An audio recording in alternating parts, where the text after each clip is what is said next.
I'm going to let the time extend a little bit. Usually we shut down right at 8:30. Sheriff Quattrone is here. Sheriff, go ahead. Go.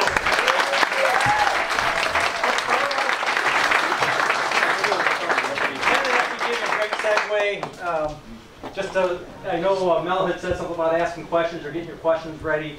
So the information I'm going to give you is based on my kindergarten teacher, so you know where my level of expertise is, so depending on where your questions are. But when we think of COVID, and I've been saying this since last March, is I'm still a strong believer that the best way that we beat this virus or COVID is practicing the things we learned in kindergarten, first, I better say second grade because we have a second grade teacher back there. Wash your hands, be respectful, cough into your arm, things like that, that we probably other things. But I give my credit to Miss Carlberg, who is now Mrs. Phillips, and Mrs. Henry, because those are the two teachers that I remember teaching me that. You know, and when I think of the mask, and I think of the mask in the schools and with kids, you see these kids are always, I mean, you know, Chris, I think you probably agree, you know, they're messing with their, I mean, I do that when I have a mask on. I'm messing with it and then I'm shaking people's hands. You know, it's, so, you know, I'm not a big believer in the mask. There's times that I'm wearing it. There's times I'm not.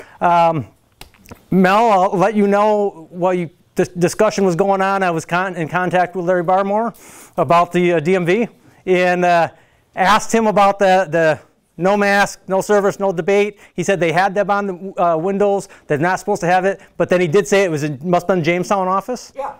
It'll be off tomorrow morning. All right. I'm trying to address all the things that you brought up so we can save time. Last month at the legislator meeting, I actually thought Mel had lost it. Because when he was speaking, I was at the legislator meeting and I had no idea what he was talking about. But I just, you know, I couldn't say anything because I didn't witness it. Our officers that are at the screener at the Jurassic office building were not supposed to be asking for proof of vaccination. I think there's signs up. Those are put up by the Office of Court Administration. And the only place that should be enforced in that building, and not by us, but by the Office of Court Administration, is on the second floor where the courts are. So I'm hoping that we have a large turnout. And this is one of the things when we think of the legislative meetings. I know there was a relatively decent turnout from your group last month. I learned this when I was getting my master's degree. One of my professors said, the best way we can influence change is, and he was talking on law enforcement and going to legislative meetings, is to attend as many meetings as you can. Not just go when you want something accomplished, but go in every meeting so you know what people are saying, what people are doing, and hold them accountable. But if you're not going, you know, you kind of lose, I feel that you lose that impact if you're only going when you're asking for something. If you can have, it doesn't have to be the whole group, but if you can have representatives there at every meeting, whether you say something or not, but you're paying attention. So, I mean, I try to go to as many meetings as I can for that very reason, so I can share, you know, my thoughts or be able to talk back and forth with the legislature. Constitutional County. Okay, I'm trying to remember the things that were on there. I have been in conversation with the county executive on that. I've read, I think you shared a draft copy of what Cattaraugus County is proposing. I personally see no problem with that language. I don't know if the county executive has seen the language or not. He will see it tomorrow because I will bring him a copy of what I was given. But that's something I think we have to really be careful and make sure we are standing up and protecting our constitutional rights.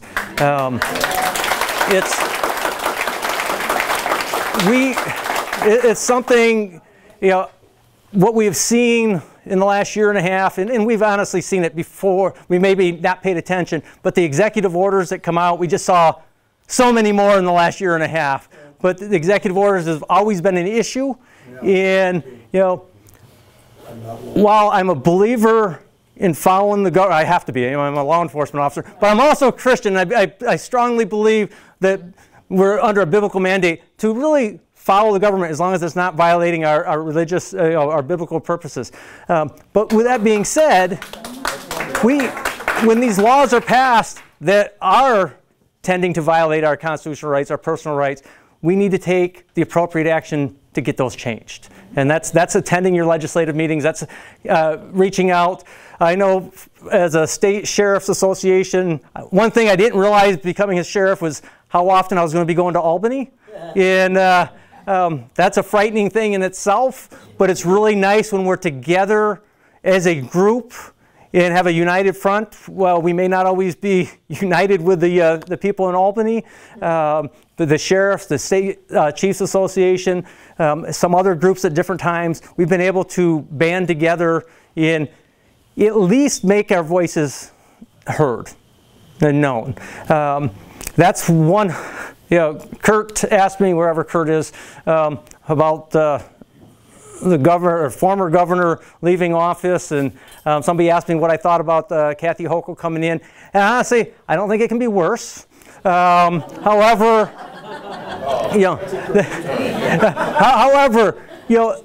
my hope is that she will at least listen to the voice, and not have a unilateral edict that this is what you have to do. Listen to the people who are out into the field. I spent a week ago, I was in the state of Washington. Quite honestly, what I experienced in the state of Washington made New York look conservative. Okay, it was frightening. I spent a day in Seattle, and some of you know that I ran a homeless shelter in Jamestown for a while. But so I always make sure I walk around and try to find homeless. It was not a problem in Seattle. Every block, tents set up, and I sat and had coffee with the stereotypical coffee and law enforcement, and talked to the law enforcement officer there to find out, what's going on here? I mean, I'm used to seeing homelessness in large cities, but not to that extent. And the policy in Seattle, and they're moving that way for the whole state, is if you try to do something to somebody that's on the street, doing something on the street, and you cause mental angst towards them, that the officers need to stand down. Okay? This is something we need to have accountability. And if we don't have accountability, how many parents do we have in here? I know everybody's a child, so we might be older, but we need that accountability. We might not always like it, but we need to be held accountable. And sometimes that being held accountable is tough. It's hard to hear the stuff. But we need to be willing to listen to that and then to improve and to find out what's going on. Illegal aliens. Oh, so I heard when you brought that up, and I heard somebody back here say, yes, we have them in the county. I can't say, hey, we don't have them. What I can say with 100% certainty, I have not been made aware of anybody coming in, okay? So I can only speak from what I know. I was back there. I don't like to text in meetings, but I was constantly texting. I was on with the county executive, asking him questions about the masks and make sure things haven't changed, because we know they change on a minute now. Yeah, not even a minute. Yeah, I was saying all through this is, I can tell you what's right now, but when I walk out of this office, I don't know what's going to be happening. But I asked the county executive if he was aware of anything. He's not aware. I do know Erie County is welcoming people coming in from Afghanistan. My big fear, I don't have the trust that they are going to do the vetting, the proper vetting. What's that? Afghanistan's one thing. The southern border. Yeah. I stopped at the Walmart all over there. And the people I saw late at night with overflowing carts were not Puerto Ricans. Mm-hmm. They all look like square Aztec statues. All right? The same skin tone, everything. I'm not prejudiced, I'm simply the observation. We are being infiltrated. And back when Dave Wilfong was a county legislator, he told us that on average, according to what was coming into the towns and villages in Chautauqua County, we were getting around 250 people a month. Okay. And I don't know if this is fact. Is Ken still here, Erickson? Did he leave? Oh, okay. So one of the things Ken said, well, let me go back. First of all, I agree. We do have, coming from the southern border, probably there's a lot of illegal immigrants. I don't know this is to be fact, but I've been told from some reliable sources that even in places, Mexico, there's signs. In Puerto Rico, there's signs saying go to Dunkirk. You know, and I don't know, haven't seen that. Because something that Ken mentioned, you know, when he went through his, I'm trying to think what he called it, but the different levels of being able to trust. I was told a long time ago, just because you read it, and it can be in a book, it can be in an article, doesn't mean it's accurate. I encourage people to challenge everything that they read, to find other sources. I'm fortunate enough, which maybe a lot of people don't have this opportunity when we're talking about the COVID stuff, is we were meeting daily and we had 3 different doctors that we were able to talk to.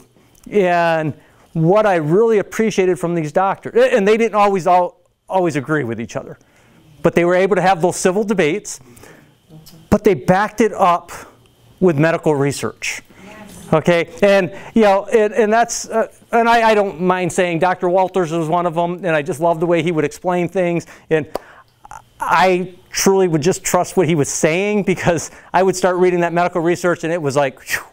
Remember I went back to kindergarten? So reading the medical research is not one of the areas that I trust myself to even understand it. So I do have to find people I can trust that I know are doing the research and not basing it on what Facebook says or what somebody else says here, but what are the actual facts and the peer-reviewed studies that are out there.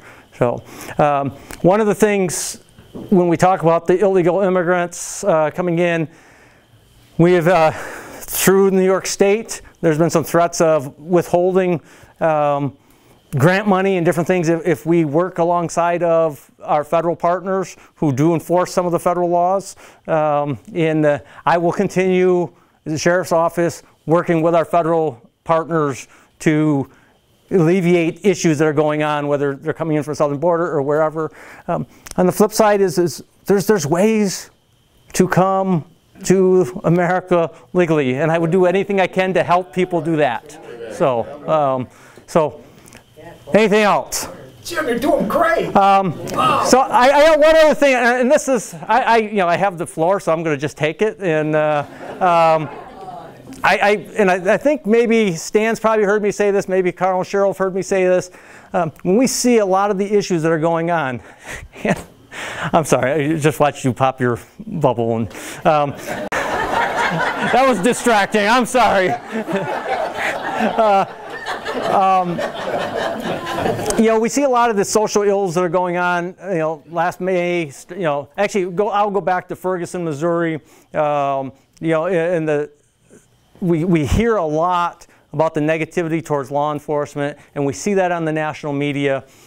Quite honestly, my message to the people that I work with is don't watch the national media, because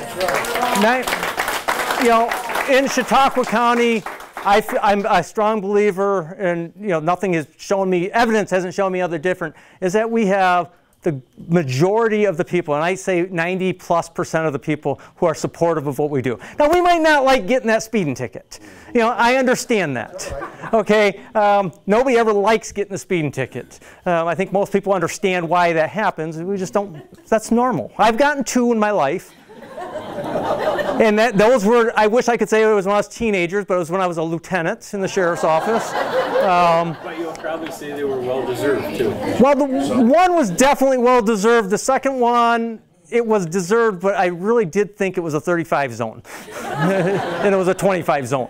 But we have a great level of support in this county. And I truly believe in this country. I can speak specifically to the county because we've done some studies with that. And I've seen those numbers come out. But I don't think the problem is a law enforcement problem. I don't think the problem is a race problem. I think the problem is a sin problem and a wrong problem. And so, I heard, I don't know, who was it that has the prayer email? Okay. One of my constant prayer, and it's been my prayer for many years, is that we see a revival in our individuals in our communities. But then if we see the revival in the individuals in our community, we can see a renewal in our churches and then an awakening in our communities. Yeah. And that's what we need. Yeah. We need to have those prayer walks that you're talked about. And honestly, if for those who say, you know what, I'm not going to change how I believe, I don't want to convert to Christianity, just look at the principles that are there. Okay, I'm not saying, hey, you have to do, but if you look at the principles that are exposed in the Bible, I think that is just a great way. Treat people with respect. Yeah. You know, that's what it comes down to, and that's one of the things that we continually try to stress. I had two things, and I'll just open questions, but two things that in my career that really have helped me just absolutely love what I'm doing is one, about 1.5 years ago, we had a baby that was born in the jail. Okay, she was actually born at the hospital, but she tells the caseworkers at the hospital, I want to do the new program that the sheriff started where I can bring my baby back. So the social worker calls me and says, I don't know about that program. And so I started checking, and state law does say that the baby can stay in the jail with the mother for up to 1 year. I was like beside myself. This isn't the place, this isn't the place. But we had the opportunity, and thankfully the jail population was down, so we were able to have just a block where we were able to keep mom and baby, and they got some special care, one-on-one care. I got to do my first baby clothes shopping kind of like as a grandparent. I didn't have any grandkids at the time. Discovered how expensive baby clothes are. And messaged my wife, we're in trouble when we are grandparents. But I've had the opportunity for the last 1.5 years to stay in touch with mom. I say in baby, baby doesn't really, she's 1.5 years now. But to see how much this young lady has improved in her life after having just a level of respect shown and actually realizing that people actually cared for her. And actually it gets me emotional because she's going to college. She was an addict and struggled for years with her addiction. And now she's just, I love seeing her post because she's just sharing her journey through school. I love seeing her frustrations with her daughter, when she misbehaves, because that's all part of being a parent. Have fun with that. I don't feel sorry for you at all. So seeing things like that, there is hope for these people who are in jail. On Friday, I was walking through Mayville, and I see, obviously, I know that profiling is not always a good thing, but I see somebody coming, I kind of recognize him, I'm pretty sure he just got released from jail, carrying the bag that we give them when they walk out. So, there's the signs there. And I'm trying to get across the street for lunch, and he's walking towards me, and I'm trying to go around him. He's cutting me off, and I got to talk to him. And we had a great, again, sometimes God knows best what I need versus what I want to do. And I got to talk to this young man, and one of the things, he thanked me. For the last 8 months, he's been in jail. And he thanked me because of the way the corrections officers treated him with respect. His only request that we could change is if we could get new clothing for them. New underwear, new jumpsuits and stuff like that. I felt that was a fair request because we really, they need to be replaced. But it was nice to see somebody who's just getting released. This is our goal, is really to see people when they're getting out. And when we do programs in the jail, I'm kind of prefacing this, we do the programs in the jail not because we want to be soft on crime, but we want to be smart on crime. We want to prevent these people who are leaving the jail going back in their communities and committing more crimes. And if we can be smart on that, then we're going to accomplish things and keep our whole community safe. So I'm sure as things are rolling out, some people will criticize, oh, that's too soft, we shouldn't be giving inmates that. 95 or higher % of the people that are in jail are going back to our communities. So why don't we do something to offer them? We can't force them to do certain things, but boy, we can offer them opportunity. And so they don't really necessarily have an excuse why they didn't better themselves. So, okay, now you can ask questions. Remember, 1st and 2nd grade level. Hi, very nice to meet you. Nice to meet you. I just found out recently the sway that the sheriff himself has constitutionally to protect the Constitution of our community, which I didn't even know was part of your job description. And I just wondered if you could speak to the immense amount of sway there is there. And I'm so glad to hear some of the things you've said, because it could work for us or against us. Albany politicians might not necessarily agree with that. Okay, so it is something, and this is the great, we need to be aware of what's going on in our communities, and that's why it's great, you know, being out into the public like this. But to enforce it, it's still an uphill battle. Okay, and I think a lot of that sway is continuing to use, I mean, you know, the platform that we have to stress the importance of our constitutional rights. You know, I am in a position where I can do that. 5 years ago, I mean, I could speak a little bit of it, but it was a smaller group. So now I got this platform where I can talk, but we also realize there's strength in numbers, and that's why, you know, we meet. If anything positive COVID has happened, is the state sheriffs, we meet every Thursday.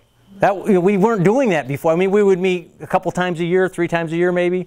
Now we're meeting every Thursday via Zoom to have great discussions and say, what can we do? You know, how can we improve? Somebody, the constitutional sheriffs, was brought up to me. I'm familiar with that. I'm not a part of that, and honestly, because I haven't done enough research on it, you know. So a couple people have reminded me of that, and I realize that I need to do that research. But I won't sign up for something until I have done the background on it and make sure that it's not going to be something that hinders our ability to do what I feel we need to be doing in Chautauqua County. That's got to be my first and foremost. So. I just would appreciate if you took some time, Kim, and looked into that and see, check it out. I do, like I said, and I even have Sheriff Mack's book that's sitting on the counter with about 30 more that I'm supposed to be reading. So, yes. Just read the book. We're going to give you next one. Okay. Thank you. Yes, Sheriff Mack's Association, for anybody who doesn't know, is called the Constitutional Sheriffs and Peace Officers Association of America, CSPOA.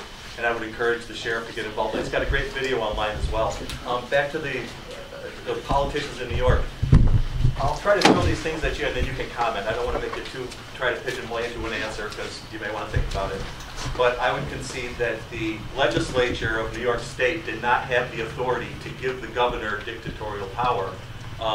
In doing that, they basically abdicated their position as the third branch of government, judicial, executive, and legislative, and that the executive orders that are emanating from Cuomo, and they're going to come from Hochul as well, are nothing more than applicable to employees of New York State. They're not applicable to the general public, and we have to hold their elected officials' feet to the fire on that. And I know if you filled out your oath of office from the Division of Corporations and Records for New York, it says that you will uphold the, you know, you took an oath to uphold the Constitution when you took office. I'm sure you took that oath, and it should be filed with the county clerk.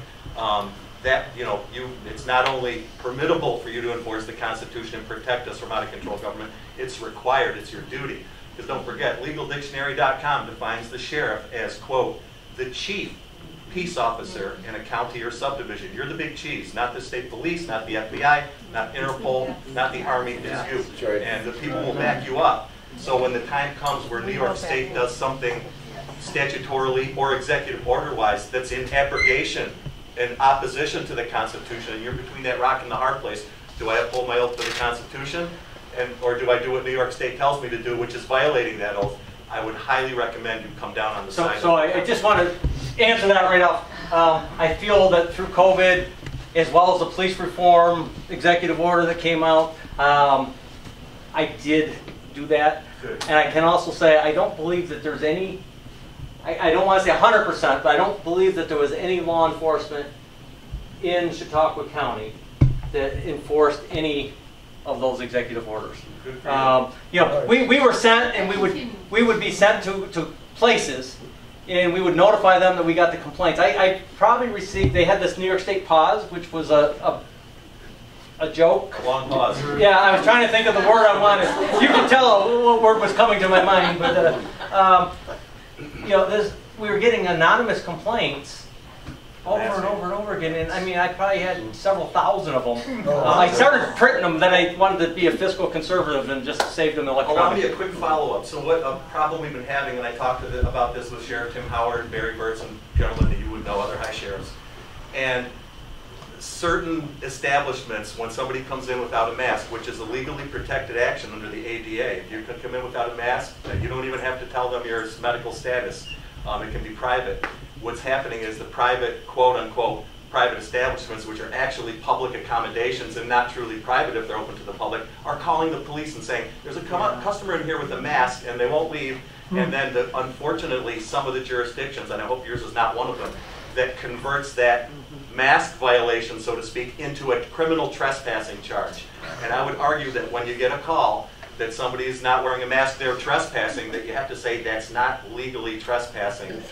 They're exercising a legally protected action, even under the governor's own executive orders that says anyone who has trouble breathing is exempt. Sure, everybody has trouble breathing when they wear a mask. So I would encourage you not to go with the trespass route. When you get a call from a business, tell them, are you open to the general public? Yes, we are. Well, then you're not a private establishment, you're a public accommodation. Going maskless is protected by the law. I cannot charge that person with trespassing. That's a critical, pivotal thing in all this that will keep the law enforcement in better standing with the people and not make you the enemy of even conservatives as well as liberals. You know, we want to back you up. We want you to be our friend. We want to be the posse, so to speak. And so please do not convert mask violations into trespassing. That hasn't happened. Great. So I can say that.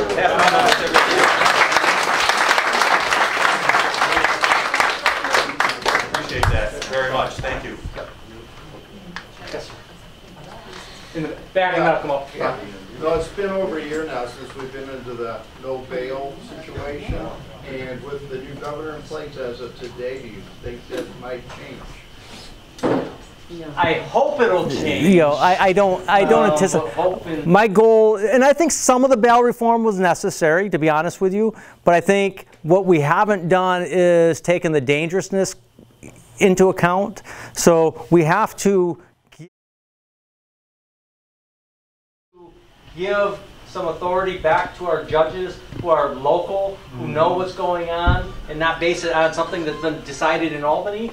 You know, so that's the first small step that we are trying to take, is get them to adjust, you know, take into consideration the dangerousness.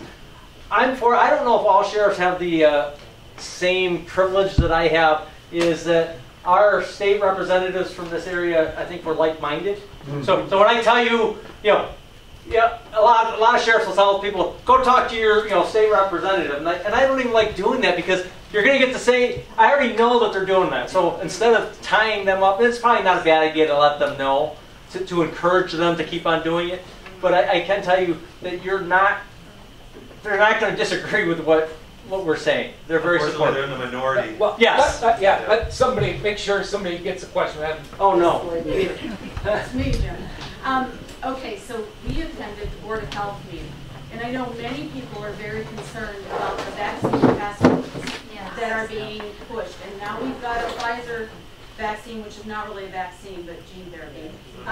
Yep. Right. It's right. They're saying it's approved, and so they're putting it now pressure on people who are not vaccinated. So what I asked the question there at the Board of Health meeting, which I believe most everyone on that board is very like-minded. They need diversity in that board, and they don't have it. Are they elected? They're not elected. They're selected.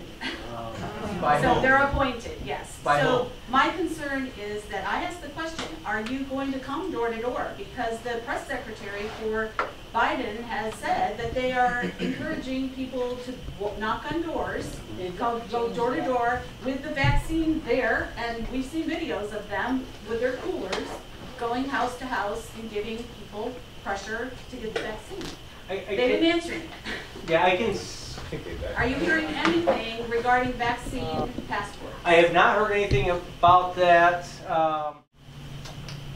I can say with I almost hate to say speak for him, but I do not believe our county executive is in favor of that. I don't believe he is either, but Andy Yeah. Goodell, we had some conversation back and forth. Liz, and maybe can help speak to that a little bit. I don't anticipate that happening in Chautauqua. If it happens in Chautauqua County, it's not county representative. I would be surprised if it would be county representatives. Maybe I should say it that way. I can't speak to what a federal government would do. Who appoints the health department? It's They county kind of, The executive, I think. the county executive, but. And then voted on by the legislature. But they, the board, presents people to them. They pick people, and then they present the people to him. So it's not really him going out and picking those people. So with any county board, and that's kind of how it happens. I think, honestly, with the new county executive, he's been a little bit more hands-on as far as selecting board members for different, there's so many different boards in the county. But they are nominated, maybe the boards themselves will give recommendations, but then the county executive brings it forth to the county legislature. Again, attend those meetings. I don't know, they're put out, the meeting minutes or notifications are put out in advance. Look at them and see what's being presented on a month-to-month basis, and then your voices need to be heard. So the question is, if you are told as the sheriff that you guys need to go door to door and start asking people. We're not going door to door. Okay. I made that clear during Thanksgiving. We weren't going door to door, and I took some heat on that. But I don't think there's several different constitutional rights we'd be violating by going door to door.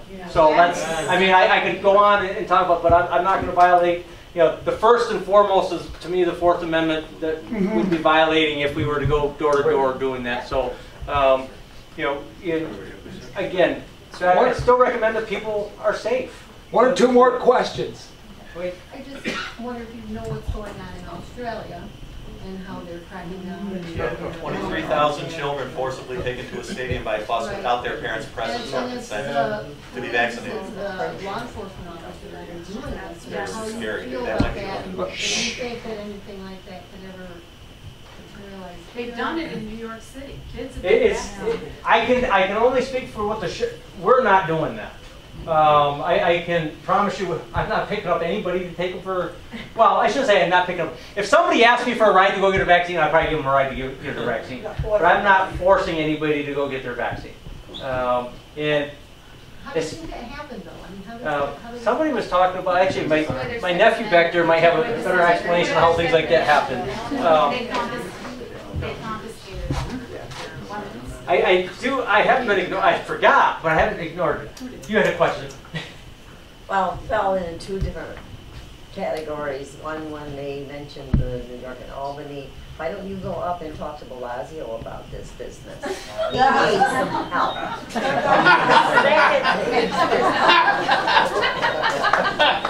Secondly, a lot of those people that were going around to the houses, shortly after he put that little edict out there, they found out that they were some of their younger people connected to the Republic or the Democratic Party. So, part of their entourage. So they were sending them out to try to coax people into getting the vaccine. I read that back a few months ago now. Yeah. I can assure you that our guy, if I find out our guys are doing that, I can't be every place in the county, but I think they all know how I feel on that. That's quite clear. Technology is great. I can get messages out to everybody, but the supervisors know where we stand on that. And we are not going to be going door to door. We're not going to be transporting anybody for anybody, against their will to get any vaccination. And I feel anybody who's under 16 that we're taking without them acknowledging it as well as their parents acknowledging it would be taking them against their will. Yeah, absolutely. Yeah, well, I guess you're saying that the sheriff's department won't do it, but what if something comes down and it looks like they're going that way, possibly the state, possibly federal, mandating it and forcing people, and I call you and I say, Jim, they're coming to take Granny Feidler for a vaccination, and I don't want to. You know, are you going to help me, or because, you know? Oh, you know I'm going to tell them to handcuff.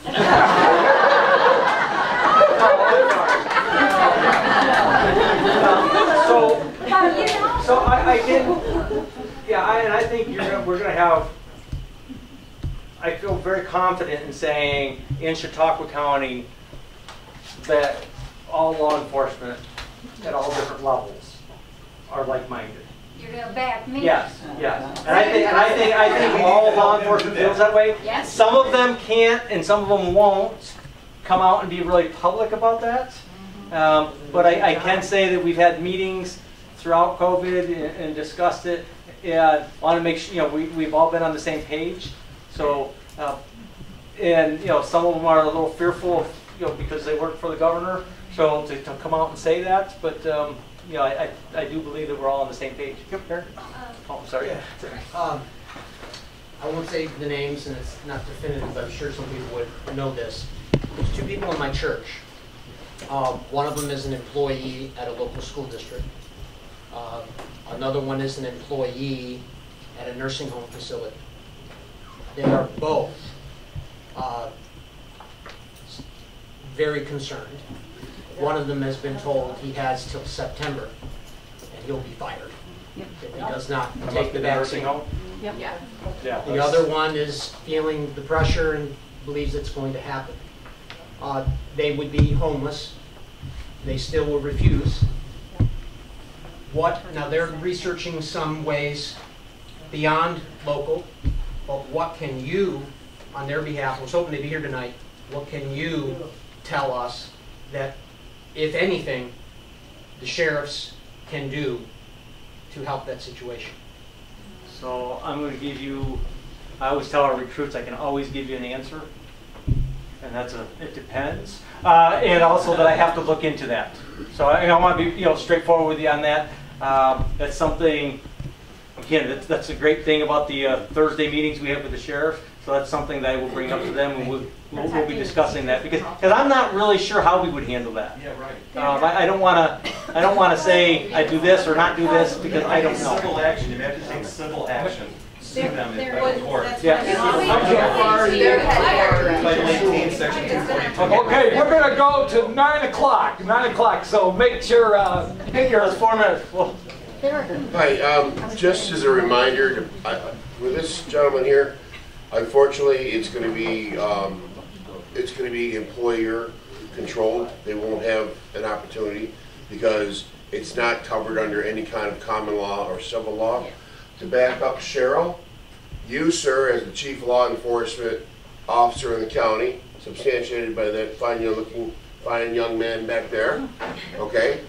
You have the right, determination, obligation, and duty to make a decision for any non-Chautauqua agency that comes into the county. You can tell them to leave.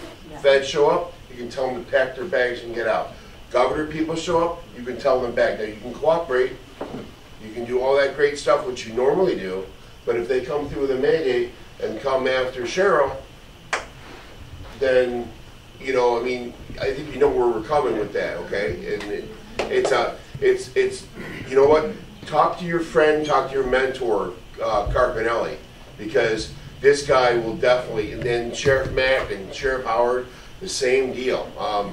You know, so I will real say, deal guys. I would, not that I disagree with Carp or Sheriff, I can't say about Sheriff Mack, but I do know Carp. Yeah. And not that I disagree, I have a different approach. Yeah, you're a kinder, gentler guy. And I will continue to be a kinder, gentler, and move towards solution-based versus, fist and carrots. Right, but you have that. Thank you. I was trying to come up with the right saying. You have that at your option, though. That's it. I still feel that, that our best option is to have solution-based and find ways to move forward. And and I also think I was shocked when I pulled into the parking lot tonight and saw the number of cars here. This is what you need, but it has to be not just here. Yes. And we need to let our voices be heard across the state, across the nation, and then unified and say, you know what, and do it. Again, it's very important. I feel very important that we're respectful when we're doing it, and we can express our views in a respectful manner, and people are going to listen to us better if we're respectful.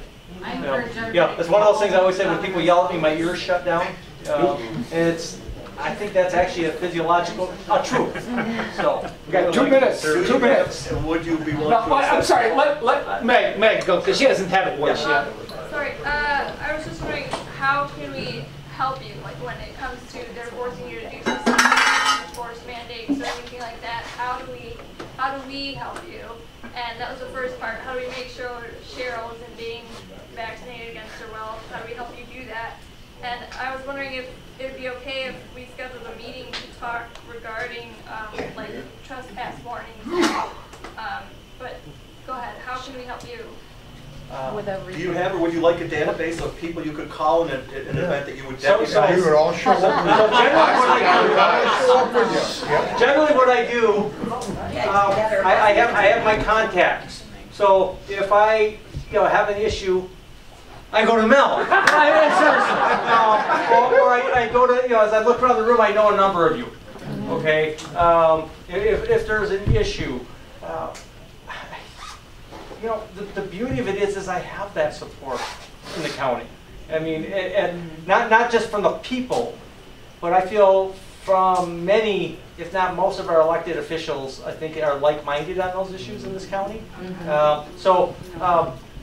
If it gets to that point, and that's the other thing, if it does get to the point where Cheryl, I love picking on Cheryl. I wish we'd pick on Carl instead. That is where we do need the public to come forward and say, you know what, we're supporting this, and that is sometimes done through, whether it's through not just social media, because you'll get shut out of that anyways, but writing it to the editors, let your voice be heard, going to not only your county legislative meetings, but your town board meetings, your village board meetings, your city council meetings. That's what we have to be doing on a regular basis, not just when we want something. Speaking about Jim. Are you guys mandated to get the vaccine yet? I'm sorry? Are you guys mandated to get the vaccine yet? No. No. No. Do you think that would ever happen? You would definitely see a mutiny.